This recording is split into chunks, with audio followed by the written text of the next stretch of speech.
ನಿಜವಾಗಿ ಸಭೆಯನ್ನು ಸಭೆ ಇದೆ ನೋಡಿ ಅಲ್ವಾ?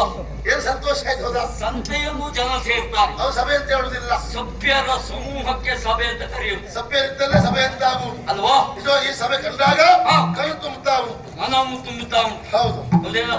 ನಿರೀಕ್ಷೆ ಇನ್ನು ಹೆಚ್ಚಿರಬಹುದಾಯ್ತು ಏನೋ. ಖಂಡಿತ ಆದ್ರೂ ತೊಂದರೆ ಇಲ್ಲ, ತೊಂದರೆ ಆಗದೆ ಇದ್ದ ಹಾಗೆ. ತೊಂದರೆ ಆಗೋ ಪ್ರಶ್ನೆ ಇಲ್ಲ ಅಲ್ವಾ? ನೋಡು ಗೊತ್ತಾಗುದಿಲ್ವಾ? ಅಲ್ಲಿಂದ ಅಲ್ಲಿವರೆಗೆ ತೊಂದರೆ ಆದ್ಯ ಹೋದಂತಾಗಿದ್ರೆ ತಲುಪಿಸಿ ಮಾಡಿಕೊಂಡು ಆಗಿರುವಾಗ ತೊಂದರೆ ಇಲ್ಲದೆ ಇರುವ ಪಕ್ಷದಲ್ಲಿ ನಮ್ಮ ಪ್ರಯಾಣದ ಉದ್ದೇಶ ಸರಿಯಾಗಿ ಉಂಟು ಅಂತಾಯ್ತು ಅಲ್ವಾ? ಓ ಅಕ್ಕವ ಹೇಳಿದ್ದಾನೆ. ಸುಳ್ಳು ಹೇಳಿದ್ದಾರೆ. ಹೇಳಿದ್ದಾನೆ. ಎಲ್ಲಿ ಹುಡುಕುದವ್ರನ್ನ ಈಗ? ಎಲ್ಲಿ ಹುಡುಕುದವರು?